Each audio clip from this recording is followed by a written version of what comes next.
Snow fell like torn feathers over the Tulliver yard, soft and merciless. The wind moaned through the cottonwoods, carrying with it the whispers of townsfolk gathered to watch something they didn't quite understand, but would talk about for years. In the middle of it all, a girl knelt in the mud. Her dress, too thin for the weather, clung to her knees, and her cheeks glowed red from cold and shame. She was 16, soft-bodied, heavy around the hips, the kind of girl folks called simple or lazy when they didn't know her heart. Her father, Jedediah Tulliver, stood behind her with a face like sun-dried leather and a voice that cracked through the snow. "Maybe a man'll make her useful," he spat, jerking his thumb toward the stranger standing nearby. "She's a burden I don't intend to feed another winter." The stranger didn't speak. He was tall, broad, dressed in fur and hide, with eyes the color of wet stone. A mountain man, one who belonged to silence more than company. His name, spoken low among the onlookers, was Elias Boone. The sheriff hovered close, uneasy but unwilling to interfere. A few dollars changed hands, and the sound of coins clinking into Jedediah's palm seemed to echo off the hills. "That's settled," the father said. "You take her, Boone. See if the mountains can freeze the fat off her." A chuckle rippled through the small crowd, and Clara Mae's head dropped lower. The sound of her father's laughter hurt worse than the cold. She didn't cry, though her eyes burned. When Elias finally spoke, his voice was rough, quiet, and without mockery. "She got a coat." Jedediah shrugged. "She don't need more than what she earned." Elias studied the girl for a long moment, then unwound his own blanket from his pack mule and threw it around her shoulders. "We leave now," he said simply. No one stopped them. They just watched, the girl trudging behind the silent man, the snow swallowing their footprints one by one. The trail north was cruel. The cold turned their breath to smoke, and the pines closed around them like silent witnesses.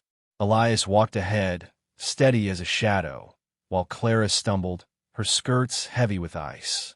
Her stomach growled, but she didn't complain. Not once. Once, when she tripped over a root and fell, Elias turned, helped her up without a word, and brushed the snow from her sleeve. "I ain't your servant," she muttered, voice shaking from both anger and exhaustion. "Ain't said you were," he replied, and walked on. By dusk, the light faded to ash gray. They reached his cabin, a small structure nestled against a ridge, smoke curling from a crooked chimney. It wasn't much, but the smell of wood and warmth made Clara's knees weak with relief. Inside, the fire cracked, and shadows danced across the log walls. A rough table, a single bed, a rifle over the door. Elias dropped his gear, poured water into a tin pot, and stirred the stew simmering on the stove. He glanced at her only once. "Eat," he said, placing a bowl before her. She hesitated, half expecting a sneer, a trick. But when she looked up, he'd already turned away, bedding down by the hearth with nothing but a blanket and his pack for a pillow. The first night passed in silence. She stared at the fire until her eyes blurred, then lay on the bed, staring into the dark rafters. Her heart ached with homesickness, though she knew there was nothing in that house worth missing. Still, it hurt to be thrown away like a broken tool. When she finally cried, she did it softly, her face buried in the blanket. Elias didn't move, but he didn't sleep either. He stared at the ceiling, listening to the sound of her sobs fading into the wind. Days passed. She learned the rhythm of his world. Chopping wood, fetching water from the creek, feeding the mule. He said little, but when he spoke, it was plain and steady. "Keep your hands wrapped. Frostbite'll steal fingers quicker than thieves. Don't stand close to the stove with loose sleeves. Eat more. Coal burns through fat faster than folks think." His words confused her.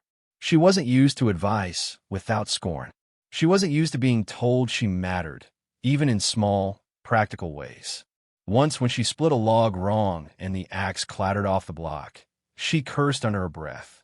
He walked over, took her hands, positioned them again, guiding her fingers. His palms were rough, warm. "Like this," he said softly. "Let the weight do the work. You don't fight wood. You listen to it." When the log cracked cleanly in two, she smiled before she could stop herself. He almost smiled back. Almost. Days turned to weeks. The mountains wrapped around them like an old quilt, stitched with wind and pine smoke. Clara began to move with quiet confidence, gathering kindling, tending the fire, sewing patches in his coat. Sometimes she caught him watching her, never with pity, but with something else, something she didn't yet know the name for. Then came the storm. It rolled down from the peaks without warning, burying the world in white. For 3 days the wind howled, sealing them inside. The fire became their heartbeat. On the second night, while stirring stew, Clara brushed her hand against the stove and cried out. The skin blistered instantly. Elias was beside her in an instant, grabbing her wrist and plunging her hand into a bucket of snow. "You gotta cool it fast," he said, voice low but urgent. His hands trembled as he held hers, his breath visible between them. Tears welled in her eyes, not from the pain, but from the kindness. No one had ever touched her gently before. He bound her hand with a strip torn from his own shirt and sat back.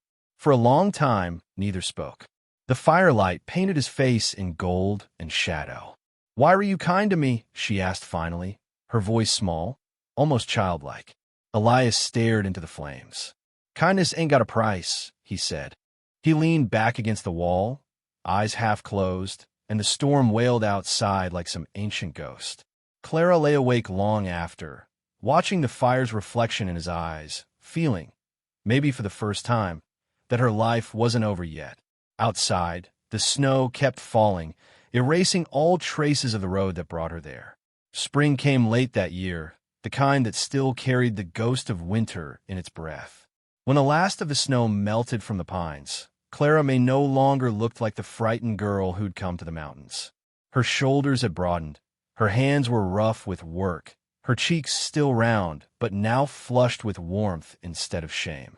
Years slipped by quietly, marked not by months, but by seasons planting, harvest, snow, thaw.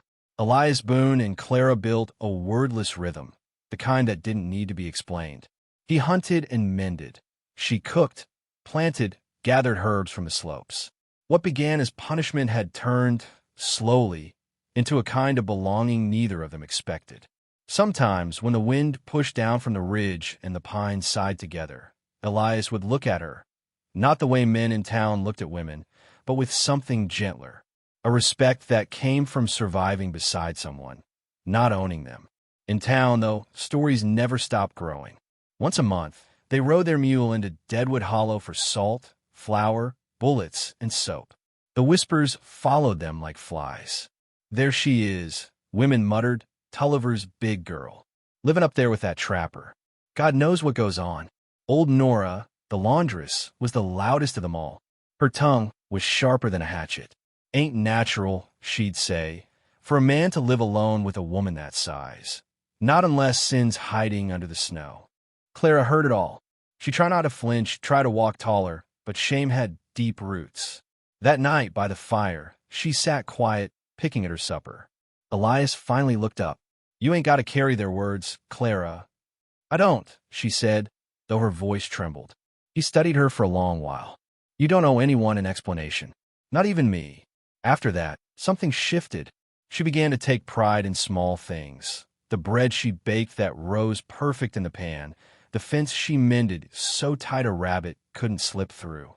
She caught her reflection in the wash basin one morning and, for the first time, didn't see a punishment, just a woman weathered by work, made real by it.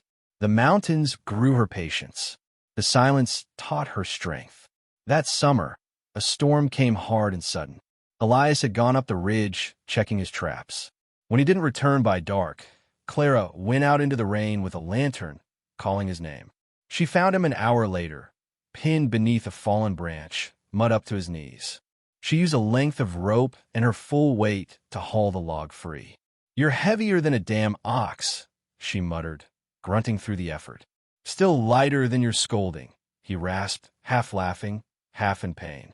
Back at the cabin, she tore strips of cloth to bind his leg and kept watch through the night. When his fever broke at dawn, he opened his eyes to find her asleep in the chair, head resting against the wall, hand still clutching his. When he could talk again, he said, "You should have left me there. Saved yourself the trouble." She smiled faintly. "You didn't leave me when my trouble came." I ain't made that way either. From then on, something softer settled between them. Not romance, not exactly, but a quiet knowing. She sang while she cooked. He carved her a new comb from elk bone. They moved around each other like two halves of the same silence. One evening, as they watched the sun die behind the ridge, Elias spoke without looking at her. I used to think folks like us, the broken, the unwanted, were meant to live separate from the world.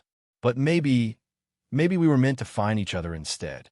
Clara didn't answer, just rested her hands in her lap, heart thudding like a drum in her throat. The next morning, hooves broke the peace. 4 riders appeared on the trail, dust rising around them like ghosts. Clara froze when she saw who led them, her father. Jedediah Tulliver looked older, meaner, his mouth twisted like a knife scar. "Well," he said, swinging off his horse, "ain't this a sight? My disobedient girl and her woodsman. You've grown fat and bold, haven't you?"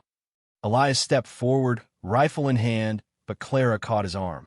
Jedediah sneered. "You think you've shamed me, girl? Folks laugh at me still. Say my daughter went to live as some trapper's wife. You ruined the Tulliver name." Clara's voice came steady. "You ruined it yourself, Pa. You sold your own blood like she was cattle." He stepped closer, eyes burning. "Watch your tongue, girl." She didn't move. "You sold me for being too much. But this man," she gestured toward Elias, "he never once asked me to be less." Jedediah spat in the dirt. "You'll come back home. The Lord forgives, but I'll have my say before he does." Elias cocked his rifle, jaw tightening. But Clara laid her hand over his. "Don't," she whispered. "He ain't worth the bullet." For a long moment, the mountain air held its breath. Then Jedediah turned, spat again, and mounted up. "You'll regret this," he growled. "Both of you." The riders disappeared down the trail, swallowed by distance and dust. When silence returned, the wind carried the smell of pine and ashes. Clara stood very still. Elias looked at her, this woman who once knelt crying in the snow, and saw someone he couldn't name anymore. She wasn't his burden. She wasn't broken. The first flakes of an early snow drifted down, settling in her hair like quiet blessings. She turned to him and said, almost to herself, "He can't hurt me anymore." Elias nodded. "No, ma'am, he can't." They stood side by side until the wind died and the stars began to bloom over the ridge, silent witnesses to 2 souls who had, against all odds, found home in each other's company. Morning light rolled down the mountains like a tide of gold, washing the valley in quiet warmth. Smoke rose from the cabin chimney, thinner now but steady. Clara stood on the porch with her coffee tin, watching the sun catch in the frost on the grass. Her hair, streaked with a little grain now, moved in the breeze. Elias leaned against the doorway behind her, his coat slung loose around his shoulders, eyes soft as they traced the lines of her face. 10 years had passed since the day her father rode away. The world had changed, slowly, almost tenderly. What was once punishment had become a life built on gentle labor and shared silence. They had rebuilt the cabin after the harsh winters and planted a small garden that fed them both through each year's turn. She still laughed at the mule's stubbornness. He still pretended not to hear it. But peace, like all things on the frontier, was fragile. It came one afternoon when the sky turned strange, the color of copper and smoke. The wind carried a smell that raised the hairs on their arms. Fire. The ridge above them glowed, faintly red. Elias grabbed his rifle, Clara her buckets. The wildfire swept through dry pine like a beast unchained. Flames crawled down the slope, cracking through branches, licking at their barn first. Elias shouted for the mule, trying to lead it out, when the roof gave way and a beam pinned him to the ground. Clara ran, without thinking, eyes stinging from heat. Her skirts caught a spark, but she beat it out and pressed her shoulder against the beam. "Go!" Elias yelled, coughing. "Get out, Clara!" "Not without you," she cried, digging her heels into the dirt. With a grunt that tore through her chest, she lifted, muscles strained, breath ragged, tears and soot mixing on her face. The beam shifted an inch, then another. Elias rolled free just before the barn collapsed in a roar of flame. They stumbled toward the creek, coughing, half-blind. When they fell to the ground beside the water, the fire raged behind them, everything they'd built turning to ember. Elias turned to her, his face streaked with ash. "You saved me." She smiled faintly, voice hoarse. "You saved me first a long time ago." They sat there for a long time, holding hands, the reflection of the fire dancing in the creek. Behind them, the cabin crackled. Ahead of them, the sky began to pale again, dawn fighting its way back. In the days that followed, neighbors came from the valley below, drawn by the smoke. They brought boards, blankets, and silence. No one spoke cruelly this time. Even old Nora, the laundress whose gossip once cut like knives, came with bread wrapped in a clean cloth. "Lord knows I've said too much in my day," she murmured, setting it down. "You've earned more than words." Clara thanked her quietly. For the first time in her life, people looked at her without pity or judgment, only respect. She had faced fire and refused to bow. By summer, the cabin stood again, smaller, maybe, but stronger. Elias built her a rocking chair from the old barn beams that had once trapped him. "Figured you earned something steady," he said. They sat on the porch most evenings now, watching the light fade from the mountains. The silence between them had changed. It wasn't distance anymore. It was peace. One evening, as the wind whispered through the grass, Elias reached out and took her hand. "I ain't never been alone since the day you came," he said. She looked at their joined hands, at the faint scars running across both, and smiled softly. "Then I reckon we both got our punishment turned blessing." He chuckled low, the sound blending with the night. "Ain't that the truth?" As the stars began to bloom overhead, Clara leaned back, eyes on the heavens. Somewhere deep inside her, the last trace of that scared 16-year-old girl finally went still. She was not broken. She was not unwanted. She was a woman remade by kindness, by work, by the grace of surviving beside another soul who saw her worth. Snow came early again that year. It dusted the cabin roof, shimmered in her hair, and caught the firelight through the window. The camera of memory would pull back now. The mountains quiet, the smoke curling upward, the world washed clean. Two figures on a porch, hands entwined, gazing at the wilderness that once tried to take everything from them. And then the story would fade to her voice, soft, steady, speaking not to Elias, but to whoever still listens across time. Maybe the world don't always choose who we become. Maybe it just gives us chances, harsh, cold chances that burn and bruise. But what we make of that pain, that's where grace lives. Sometimes love ain't loud or pretty. Sometimes it's just staying beside someone when everyone else turns away. So if you ever find yourself cast out, forgotten, or told you ain't enough, remember this. Even the unwanted can build a home out of ashes. Even the punished can find peace where the world meant them to break. Because love, the quiet kind, don't rescue you. It remakes you. The wind carries her words through the valley. The fire inside the cabin flickers once more, then steadies. And the mountains, as they always do, hold the story, keeping it safe for whoever needs to hear it next.